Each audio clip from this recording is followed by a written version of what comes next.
Hi guys, எல்லாருக்கும் வணக்கம் guys. இந்த வீடியோவில் நம்ம என்ன பார்க்க போகிறோன்னா, இந்தியா அணியுடனான இன்னைக்கு தொடங்க போகிற 4 மற்றும் 5வது T20 போட்டியை கண்டிப்பாக இங்கிலாந்து அணி தாங்க வெற்றி பெறும். அது மட்டும் இல்லாமல் தொடர 3-0ன்னு சொல்லிட்டு கட்டாயம் இங்கிலாந்து தான் வெற்றி பெறும் அப்படின்னு சொல்லிட்டு முன்னாள் இங்கிலாந்து கேப்டனும் சொல்லலாம், நட்சத்திர வீரர்னு சொல்லாங்க கெவின் பீட்டர்சன் பார்த்தீங்கன்னா இந்திய அணிக்கு எப்படி சொல்கிறது, இந்திய அணி இந்த தொடரை ஜெயிக்காதுன்னு சொல்லியிருக்காரு. இங்கிலாந்து அணி தான் ஜெயிக்கும்னு சொல்லிட்டு அடித்து பேசியிருக்காரு போட்டி குறித்து. அவர் என்ன பேசினார், ஏது பேசினார் சொல்லிட்டு வீடியோவில் டீட்டெயில்டாக பார்க்கலாம். அதுக்கு முன்னே நீங்கள் நம்ம சேனலுக்கு புதுசாக வந்திருந்தீங்கன்னா ஒரு சப்ஸ்கிரைப் மட்டும் பண்ணிவிட்டு வாங்க, வீடியோக்குள்ளே போகலாம். ஆமாங்க, இன்றைக்கி தொடங்க போது 4வது T20 போட்டி பூனேயில் தொடங்க போகுதுங்க. அந்த போட்டி குறித்து கெவின் பீட்டர்சன் என்ன சொன்னார் கேட்டிங்கன்னா, இந்திய அணி இந்தியாவில் போய் அடிக்கிறது சாதாரண விஷயம் கிடையாது. ஆனால் அதை செய்கிறதுக்கு எங்கள் இங்கிலாந்து அணி வீரர்களுக்கு நிறைய திறமை இருக்குது.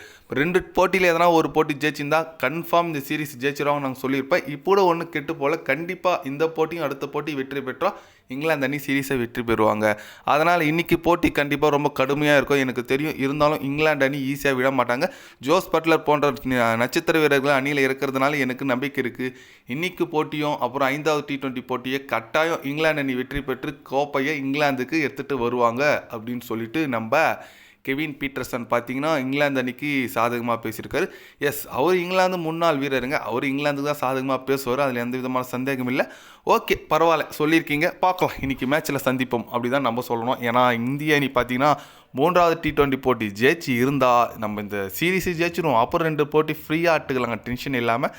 ஏன் தான் இந்த மாதிரி பண்ணாருன்னு தெரியல. ஏன்னா நல்ல ஜெயிக்கணும், பெரிய ஸ்கோர் அடித்து தோக்கலுங்க. வெறும் 172 தாங்க அடிக்கணும். சேசிங் கிரவுண்டு, சேசிங் பிச்சு, நல்ல பேட்டிங் டெப்த் இருக்கிற டீம் இந்த ரன் அடிக்காத போது ரொம்ப வருத்தமாகிடுச்சு.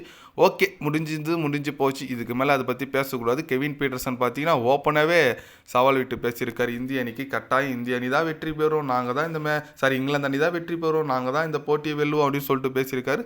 பொறுத்திருந்து பார்க்கலாம். எல்லாரும் எப்படி சொல்கிறது, எந்த போட்டியும் கணிக்க முடியாது. மேட்ச் டே அன்றைக்கி யார் பர்ஃபார்மன்ஸ் பண்ணுறாங்களோ அவங்க தான் வெற்றி பெற முடியும். இதுதான் இருக்கிற உண்மை. ஓகே, பொறுத்திருந்து பார்க்கலாம். ஆனால் இந்திய அணி இன்றைக்கி எந்த மாதிரி ஒரு பிளேயிங் லெவல் எடுத்துகிட்டு வராங்கன்னு சொல்லிட்டு நம்ம பொறுத்திருந்து பார்க்கணுங்க. ஏன்னா போன டைம் பார்த்தீங்கன்னா போன மேட்ச்சில் ஹர்தீப் சிங்கை ட்ராப் பண்ணிட்டாங்க. அவர் பார்த்தீங்கன்னா ஒரு மைல் ஸ்டோன் நோக்கி போயிட்டுருக்காரு. 100 விக்கெட், ஃபஸ்ட்டு இந்தியன் பவுலர் ஒரு 100 விக்கெட் எடுக்க போகிறாரு. அது எப்படி சொல்கிறது, காலந்தாண்டி இந்த வரலாறு நிற்கும்னு சொல்லும்போது அதுபோல் ஹர்தீப் சிங் அந்த சாதனை படைக்கலாம் இருக்கும்போது அவரை ட்ராப் பண்ணிவிட்டு முகமது ஷமியை எடுத்துகிட்டு வந்தாங்க.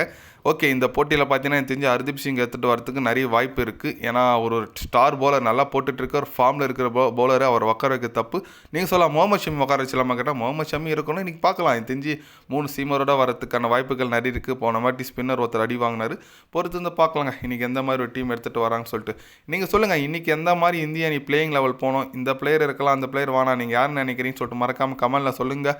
இது போன்ற ஸ்போர்ட்ஸ் யூஸாக தெரிஞ்சுக்கணும்னா சேனலை சப்ஸ்கிரைப் லைக் ஒன்று பண்ணிக்கோங்க. கண்டிப்பாக கிரிக்கெட் பற்றி day by day channel update வரும். மறக்காமல் சப்ஸ்கிரைப் மட்டும் கொஞ்சம் பண்ணி வச்சுக்கோங்க. நன்றி, வணக்கம்.